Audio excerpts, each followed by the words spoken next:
Bonjour mesdames et messieurs et bienvenue dans ce flash d'information.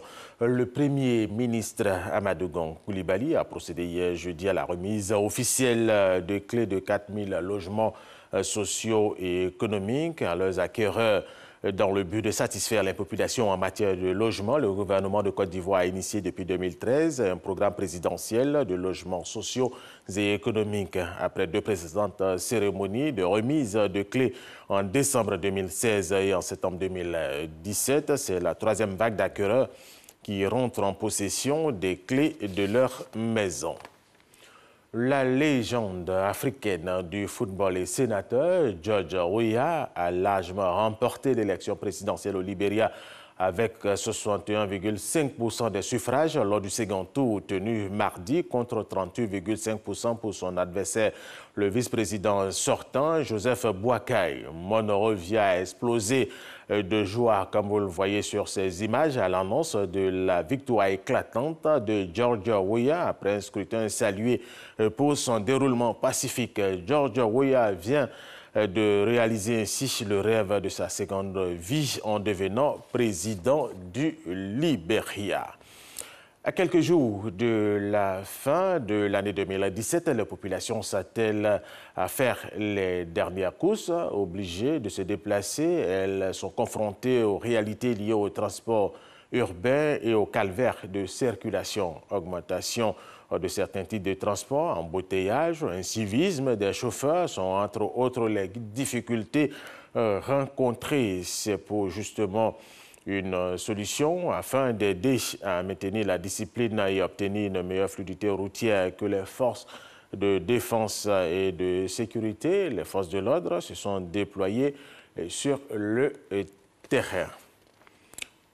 Lactalis, premier groupe laitier français, a décidé du retrait du marché de plusieurs lots de lait infantile de marque Pico sans lactose, premier âge 350 grammes, Petit Junior, premier âge 460 grammes et Mulot Mel Bio sans huile de palme, premier âge 900 grammes.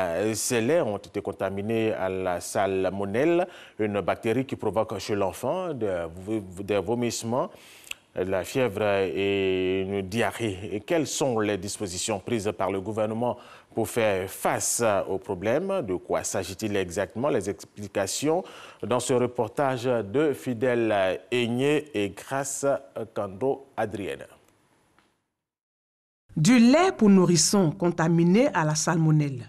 L'information passe en boucle depuis quelques jours sur des chaînes nationales, étrangères et les réseaux sociaux. Pourtant, les Abidjanais semblent ne pas être informés. Non, je ne suis pas au courant. Je ne sais rien de cette histoire de lait. Je ne suis pas au courant de ce lait contaminé, raison pour laquelle je préfère donner le lait maternel à mon enfant. Ce sont des milliers de produits laitiers infantiles qui ont été retirés récemment du marché dans plusieurs pays, notamment en Côte d'Ivoire. Du lait pour nourrissons de marque Pico, Petit, Junior et Milumène contaminé à la salmonelle. Une bactérie qui cause des intoxications alimentaires. Ces laits contaminés provoquent chez le nourrisson vomissements, fièvre et diarrhée. Les autorités sanitaires ivoiriennes ont ordonné le 15 décembre le retrait de ces produits dangereux. La direction de la pharmacie et des médicaments rassure. À ce jour, nous n'avons eu aucun cas mortel qui nous a été notifié. Les pédiatres sont informés, ils connaissent la conduite à tenir en cas de suspicion de salmonelle et puis de gastro-entérite. Et ils savent quels sont les laits de substitution qu'ils doivent utiliser dans ce cas-là. Ce que je dirais aux populations, c'est de ne pas avoir peur que les laits qui ont été incriminés, ont été rappelés au niveau des grossistes, ils seront mis en quarantaine pour être détruits. Pour le président de l'Ordre des pharmaciens de Côte d'Ivoire, les consignes du ministère sont suivies à la lettre. Depuis le grossiste jusqu'à l'officine, le retrait est effectif. Cependant, le manque d'information ralentit un tant soit peu le processus. Entre le jour où l'information arrive et la mise en application sur l'étendue du territoire national, peut parfois se dérouler un délai qui peut être plus ou moins long. Déjà, lorsqu'ils reçoivent l'information, le pharmacien, c'est de recenser au niveau de sa pharmacie toute la liste des produits, donc dans le cas des laits, qu'il a au sein de son officine et donc qui va donc le retirer de ses rayons, le mettre de côté, le recenser et retourner. Il faut rappeler que c'est depuis début décembre que des suspicions sur la contamination des produits laitiers infantiles ont été signalées en France. Le ministère de la Santé invite la population au calme et à plus de vigilance. Allez, toute autre chose. 3 soldats maliens ont été tués hier jeudi dans une explosion de mines dans le centre du pays, selon l'armée malienne. Dans le traque des terroristes, les FAMA, forces armées maliennes, ont été victimes donc d'une explosion de mines. Cet incident s'est produit dans le secteur de Belkessi, localité de Mopti, à la frontière avec le Burkina Faso.